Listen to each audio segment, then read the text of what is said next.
الحمد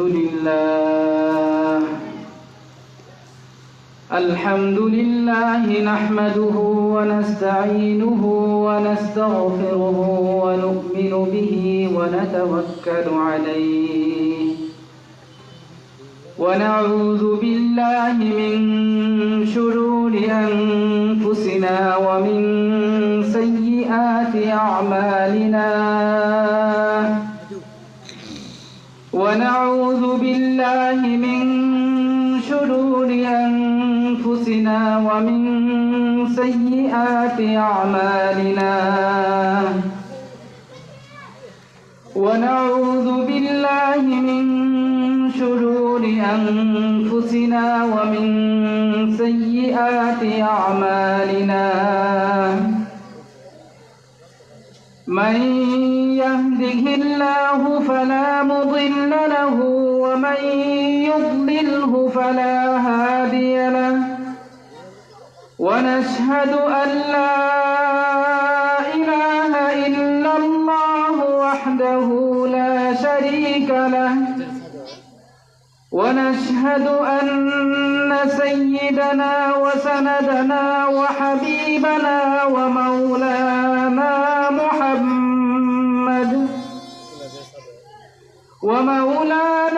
محمدا عبده ورسوله أرسله الله تعالى بالحق بشيرا ونذيرا وداعيا إلى الله بإذنه وسراجا وقمرا منيرا فبلغ الرسالة وأدى الأمانة وقام بالحجة ودعا إلى الحق صلى الله تعالى عليه وعلى آله وأصحابه وبارك وسلم أما بعد فأعوذ بالله من الشيطان الرجيم بسم الله الرحمن الرحيم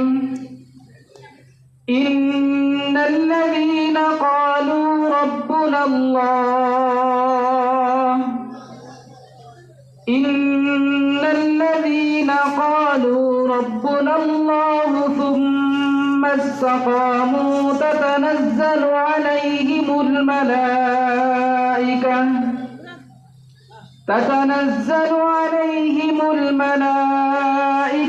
ألا تخافوا ولا تحزنوا وأبشروا بالجنة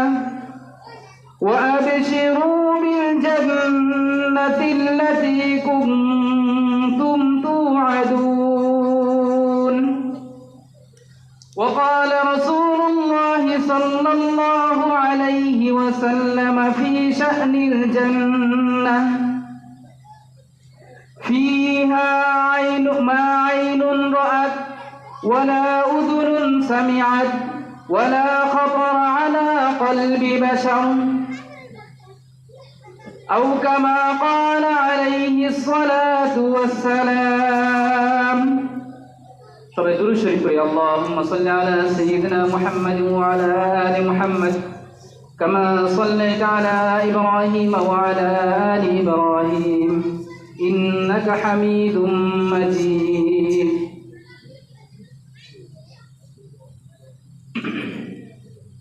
আল্লাহ রাব্বুল আলামিনের অসংখ্য অগণিত শুকরিয়া যে আল্লাহ রাব্বুল আলামিন আমাদেরকে আজকের এই ফিতনা ফাসাদের জামানায়, যেখানে সমস্ত মানুষ দুনিয়ার পিছনে দৌড়াইতেছে, সমস্ত মানুষ দুনিয়ার জন্য সকাল থেকে সন্ধ্যা পর্যন্ত পরিশ্রম করতেছে, দুনিয়ার পিছনে দৌড়তে দৌড়তে আখিরাত কামাই করার যেখানে কোনো মানুষের সুযোগ হচ্ছে না, আল্লাহ রাব্বুল আলামিন এরকম হাজারো লাখো মানুষদের থেকে বাছাই করে আমাদেরকে এখানে একত্রিত করেছেন আখিরাতের কয়েকটা কথাবার্তা শোনা এবং সেই কথা অনুযায়ী আমল করার মতো সেরকম ইচ্ছায় আমাদেরকে আল্লাহ রাব্বুল আলামিন এই মাহফিলে নিয়ে আসছেন। সেজন্য সকলেই অন্তর থেকে শুকরিয়া আদায় করি, আলহামদুলিল্লাহ। আল্লাহ রাব্বুল আলামিন কালামে মাজিদে বলেছেন, লা ইন শাকারতুম লা আযীদান্নাকুম ওয়া লা ইন কাফারতুম ইন্না আযাবি লাশাদীদ। যে আমি তোমাদেরকে যে নিয়ামত দান করেছি, তোমরা যদি সেই নিয়ামতের শুকরিয়া আদায় করো, লা আযীদান্নাকুম, অবশ্যই অবশ্যই আমি তোমাদের সেই নিয়ামতকে বাড়িয়ে দেব। আজকে যেহেতু আমরা দুনিয়াতে আছি, আমরা সবাই দুনিয়াদার মানুষ, দিনদার খুব কম মানুষ, সেজন্য আমরা সব কিছু দুনিয়া দিয়ে হিসাব করি। আমাদের সামনে যখন বলা হয় যে আল্লাহ রাব্বুল আলামিন নিয়ামত বাড়িয়ে দিবেন, তখন আমরা চিন্তা করি, কই পকেটে তো 1 টাকা রাখছিলাম, সকালে তো উঠে 2 টাকা দেখি নাই, 1 টাকা তো 1 টাকাই আছে। পকেটে 10,000 টাকা রাখছিলাম, কই সকালে উঠে তো 20,000 দেখি নাই, 11,000ও দেখি নাই, 10,000ই আছে। তাহলে বরকত হইল কোন দিক দিয়ে? উলামায়ে কেরাম বলেন বরকত 2 রকমের। একটা বরকত হইল যেটা আপনারা সকলেই বুঝেন, আমরা সকলেই বুঝি, সেটা হইল পকেটে 10 টাকা রাখছিলেন, সেই 10 টাকা এখন 20 টাকা হয়ে গেছে। পকেটে 10,000 রাখছিলেন, সকালে উঠে দেখেন সেই 10,000 11,000 হয়ে গেছে। এটা হলো এক রকমের বরকত। আরেক রকমের বরকত যেটা হলো আসল প্রকৃত অর্থে বরকত, যেটা আমরা কেউই বুঝি না। সেই বরকতটা হইল আল্লাহ রাব্বুল আলামিন এই 10 টাকার মধ্যে এত পরিমাণ বরকত দান করবেন যে আপনি 20 টাকা দিয়ে যে কাজটা করতে পারতেন 10 টাকা দিয়ে সে একই কাজ করে ফেলছেন। এটা হলো আসল বরকত। আজকে আমরা দুনিয়াদার, চোখের মধ্যে বেশি হইলে সেটা চোখের মধ্যে বাসে, মানে সব বেশি আবার বাসে না। তো আল্লাহ রাব্বুল আলামিন কালামে মাজিদে বলছেন যে নিয়ামতের শুকরিয়া যদি কেউ আদায় করে, আল্লাহ রাব্বুল আলামিন তার নিয়ামতকে বাড়িয়ে দিবেন। এখন আজকে আমরা এই মাহফিলে আসলাম, আমরা যদি শুকরিয়া আদায় করি, আলহামদুলিল্লাহ বলি, তাহলে কি আমাদের প্রতিদিনই আবার মাহফিলে যাওয়া লাগে কিনা এরকম মনে করতেছেন? আমি তো দেখলাম আলহামদুলিল্লাহ আওয়াজ অনেক কম আসছে, আপনারা মনে হয় এরকমটাই মনে করতেছেন যে আলহামদুলিল্লাহ যদি জুড়ে বলি অথবা যদি মুখ দিয়ে বলি ফেলি তাহলে তো প্রতিদিনই মাহফিলে যাওয়া যাবে। কি বলেন? আপনারা এই মাহফিলে এসে খুশি না বেজার? আলহামদুলিল্লাহ। এই মাহফিলগুলো আল্লাহ রাব্বুল আলামিনের কাছে অনেক দাম। মাহফিলের বরকত যেটা আছে সেটা আমি বলি। রাসূল করিম সাল্লাল্লাহু আলাইহি ওয়াসাল্লাম এক হাদিসের মধ্যে বলছেন, মাজতামা কওমুন ফি বাইতিন মিন বুয়ুতিল্লাহি তাআলা ইয়াতলুনা কিতাবাল্লাহ ওয়া ইয়াতাদারাসুনাহু বাইনাহুম ইল্লা নাযালাত আলাইহিমুস সাকিনা ওয়া গাশিয়াতহুমুর রাহমা ওয়া হাফাতহুমুল মালায়েকা ওয়া যাকারাহুমুল্লাহু ফি মান ইনদা। যে কোনো বান্দা, কোনো জাতি, কোনো সম্প্রদায় যখন একত্রিত হয়, কোরআন তেলাওয়াত করে, কোরআনের মাসলা মাসাইল তারা পারস্পরিক আলোচনা করে, তারা এগুলো শিক্ষা অর্জন করে, আল্লাহ রাব্বুল আলামিন এরকম মজলিস, যে মজলিসগুলো এই কাজের জন্য একত্রিত হয়, তাদেরকে 4টা পুরস্কার দান করেন। দুনিয়ার যেই মজলিসগুলো হয় সেইগুলোর মধ্যে এই পুরস্কার নাই। আজকে প্রধানমন্ত্রী যদি কেউ আসতো এই আটপাড়া থানায়, আপনারা কি মনে করেন এরকম 10-5 জন মানুষ হইতো নাকি আরো বেশি মানুষ হইতো? আরো অনেক বেশি হইতো। মানুষকে জায়গা দেওয়া যেত না। আজকে যদি বলা হইতো যে একজন মন্ত্রী আসবে, তাহলে কি এরকম অল্প মানুষ হইতো নাকি আরো বেশি হইতো? শুধু এমপি মন্ত্রী কেন, আজকে যদি বলা হইতো অমুক নায়িকা আসবে অথবা অমুক নায়ক আসবে, তাও মানুষকে জায়গা দেওয়া যেত না। কিন্তু আজকে দিনের মাহফিলের মধ্যে মানুষ কম, কারণ জান্নাতীর সংখ্যা বেশি হবে নাকি জাহান্নামীর সংখ্যা বেশি হবে? হ্যাঁ, এই তো মাশাআল্লাহ। আজকে সমাজের মধ্যে সবাই বলে আমি মুসলমান না, বলে কি না? তাকে যদি কেউ কোনো কিছু বলে তাহলে সে বলে আমি কি মুসলমান না? ওই রকম মুসলমান আর কি। আল্লাহু আকবার। আল্লাহ আমাদের সকলকে পরিপূর্ণভাবে ইসলাম মানার মতো তৌফিক দান করুন। তো যেই কথাটা বলতেছিলাম যে আল্লাহ রাব্বুল আলামিন এই সমস্ত মসজিদ, যে মসজিদগুলো আমাদের কাছে খুব বেশি দামি না, আমাদের কাছে মনে হয় যেন আজকে শীতের রাত, যদি কম্বলের নিচে একটু শুয়ে থাকি তাহলে একটু আরামটা বেশি লাগবে, একটু কম্বলের নিচে গিয়ে শুয়ে থাকি। আমাদের কাছে এই মসজিদে শীতে কনকনে শীতে এখানে এসে বসার থেকে বিছানায় শুয়ে থাকাটা বেশি আরামদায়ক, এবং আমাদের কাছে ওইটাই বেশি গুরুত্বপূর্ণ।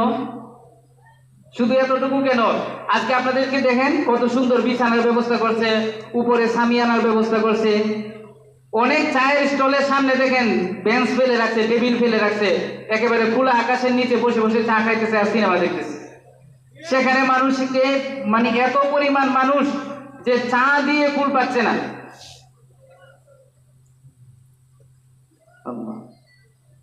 তো মানুষ সওয়াবের কাজের দিকে বেশি আগায় আসে নাকি গুনাহের দিকে বেশি আগায় যায়?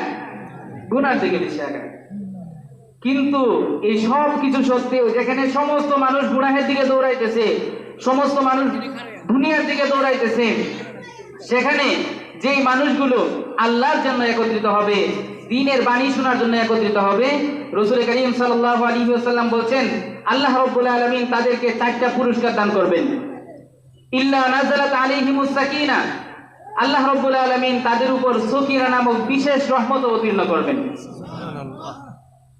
সকিনা নামক বিশেষ রহমত কি?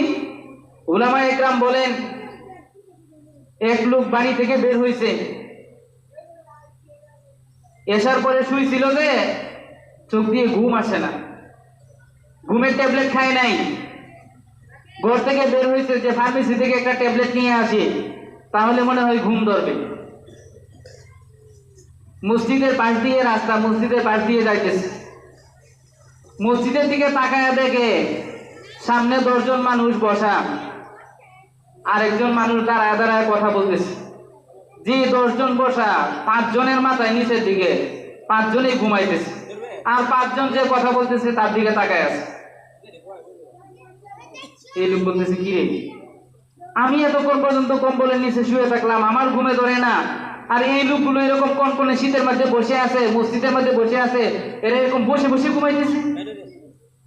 এখানে কি আছে এরকম যে আমি ট্যাবলেট খেলেও ঘুমে ধরে না, আর এখানে গিয়ে বসলেই ঘুমে ধরে যায়? আচ্ছা একটু দেখে আসি। গিয়ে বসছে, এবং হুজুর যে ওয়াজ করতেছে, কথাবার্তা শুনতেছে, ওই কথাবার্তা শুনতে শুনতে সেও ঘুমায় গেছে। সুবহানাল্লাহ বলে। ঘুম আল্লাহ রাব্বুল আলামিনের অনেক বড় নিয়ামত। সাকিনা মানে হইল এরকম একটা প্রশান্তি, যে প্রশান্তি পাওয়ার পরে ঘুম চলে আসে, যে প্রশান্তি পাওয়ার পরে দুনিয়ার কোনো পেরেশানি আপনার ভিতরে থাকবে না। যে মানুষগুলোর ঘুম আসে না, রাত্রিবেলা ঘুম হয় না, তাদেরকে জিজ্ঞাসা করিয়েন যে ভাই আপনার ঘুম হয় না কেন? সে বলবে অমুকে 50,000 টাকা পায়, ওই ঋণের মধ্যে পড়ে আছি, সেই জন্য ওই ঋণের চিন্তায় দুশ্চিন্তায় ঘুম ধরে না। কি ভাই আপনার ঘুম ধরে না কেন? মেয়ে বিয়ে দিতে পারতেছি না, সেই জন্য ঘুম ধরে না। আপনার ঘুম ধরে না কেন? ছেলে বিবাহ করাতে পারতেছি না, সেই জন্য ঘুম ধরে না। আর আপনার বলতেছি একটা মামলার মধ্যে তো ফেসে আছি, ওই মামলা থেকে এখনো রায় হচ্ছে না, সেজন্য ঘুম ধরতেছে না। আল্লাহ রাব্বুল আলামিন এই সমস্ত মজলিসের মধ্যে যারা একত্রিত হবে, এরকম দুনিয়ার সমস্ত রকমের পেরেশানি থেকে তাদেরকে মুক্ত করে দিবেন। সুবহানাল্লাহ। ইল্লা নাযালাত আলাইহিমুস সাকিনা, এরকম আল্লাহ রাব্বুল আলামিন সকিনা নামক বিশেষ রহমত তাদের উপর অবতীর্ণ করেন। ওয়া গাশিয়াতহুমুর রাহমা, চতুর্দিক থেকে রহমত তাদেরকে বেষ্টন করে ফেলেন। ওয়া হাফাতহুমুল মালায়েকা, এবং তাদেরকে চতুর্দিক থেকে ফেরেশতারা বেষ্টন করে রাখেন। আজকে যদি দুনিয়ার মসজিদ হইতো, প্রধানমন্ত্রী আসতো, তাহলে চতুর্দিক থেকে র্যাব, আর্মি, পুলিশ, বিডিআর এগুলো সব চতুর্দিক থেকে বেষ্টন করে রাখতো। কেন? তাদের কাছে প্রধানমন্ত্রীর মসজিদ অনেক দামি, সেজন্য। আর আল্লাহ রাব্বুল আলামিনের কাছে এই যে আমরা যে কয়েকজন বসে আছি, কথা বলতেছি, শুনতেছি, এই মসজিদগুলো আল্লাহ রাব্বুল আলামিনের কাছে এত দামি যে নিষ্পাপ ফেরেশতাদের মাধ্যমে এই মসজিদগুলো চতুর্দিক থেকে বেষ্টন করে রাখেন। সুবহানাল্লাহ। এগুলোর দাম আল্লাহ রাব্বুল আলামিনের কাছে অনেক বেশি। এরপরে হাদিসের শেষের মধ্যে আসছে ওয়া যাকারাহুমুল্লাহু ফীমান ইনদা, আল্লাহ রাব্বুল আলামিন এই মজলিসগুলো নিয়ে আল্লাহ রাব্বুল আলামিনের কাছে যে ফেরেশতারা আছেন তাদের সামনে আলোচনা করতে থাকেন যে অমুক জায়গায় তো কিছু বান্দা একত্রিত হয়েছে, আমাকে নিয়ে আলোচনা করতেছে, তোমরা তাকায় দেখো। আরেক হাদিসের মধ্যে আসছে আমাদেরকে যে ফেরেশতারা বেষ্টন করে রাখছেন চতুর্দিক থেকে, মসজিদ শেষ হওয়ার পরে এই ফেরেশতারা মজলিস শেষ হওয়ার পরে এই ঘোষণা করেন যে কুমু মাগফুরান লাকুম ওয়া ক্বাদ বুদ্দিলা সাইয়্যাতিকুম বিল হাসানাত। হে মজলিসে এতক্ষণ পর্যন্ত যারা বসেছিল তারা এমন ভাবে দাঁড়াও যে আল্লাহ রাব্বুল আলামিন তোমাদের সমস্ত গুনাহগুলোকে মাফ করে দিয়েছেন। সুবহানাল্লাহ। আর তোমাদের যে গুনাহগুলো ছিল ওইগুলো এখন নেকি দ্বারা পরিবর্তন হয়ে গেছে। সুবহানাল্লাহ। সেই জন্য এই সমস্ত মসজিদ যখন শেষ হইতো, এরকম মুআযের মসজিদ যখন শেষ হইতো, হযরতে আবু বকর সিদ্দিক রাদিয়াল্লাহু তাআলা আনহু দাঁড়ায় যাইতেন, দাঁড়ায় বলতেন যে আজকে বলো দেখি সব থেকে বেশি সওয়াব কার হইছে। তো আপনারা কি জানেন কার বেশি সওয়াব হইতেছে? জানেন? আবু বকর সিদ্দিক রাদিয়াল্লাহু তাআলা আনহু বলতেন যে আজকে সব থেকে বেশি সওয়াবের মালিক হইছি আমি, কারণ আমি বড় গুনাহগার। তো আমার সমস্ত গুনাহ যদি নেকি দ্বারা পরিবর্তন হয়ে যায় তাহলে তো আমিই তো বেশি সওয়াবের ভাগীদার। সুবহানাল্লাহ। তো এই মজলিসগুলো যেগুলোর দাম আমাদের কাছে অনেক মনে হয় যেন অনেক ছোট মজলিস, দাম নাই, কিন্তু আল্লাহ রাব্বুল আলামিনের কাছে এই মজলিসগুলোর দাম অনেক বেশি। এই মজলিসের বাহিরে যারা আছে এরা কিন্তু এই সমস্ত ফজিলত একটাও পাবে না। অনেকে আছে না এরকম যে ওখানে যাব, শীতের মধ্যে বসে বসে ওয়াজ শুনবো, একটু বিছানায় শুয়ে থাকি, মাইকের আওয়াজ তো আসতেই আছে, সমস্যা কি? এই মাইকের আওয়াজ যারা শুনতেছে মজলিসে নাই তারা এই সওয়াব পাবে না। এই সওয়াব পাবে হলো যারা মজলিসে বসে আছে। তো একদিন একটু কষ্ট করে নিজের গুনাহগুলোকে মাফ করার জন্য বসে থাকতে পারবেন না ইনশাআল্লাহ? ইনশাআল্লাহ। মজলিস শেষ হওয়া পর্যন্ত বসে থাকবেন, তাহলে এই সওয়াব পাবেন ইনশাআল্লাহ।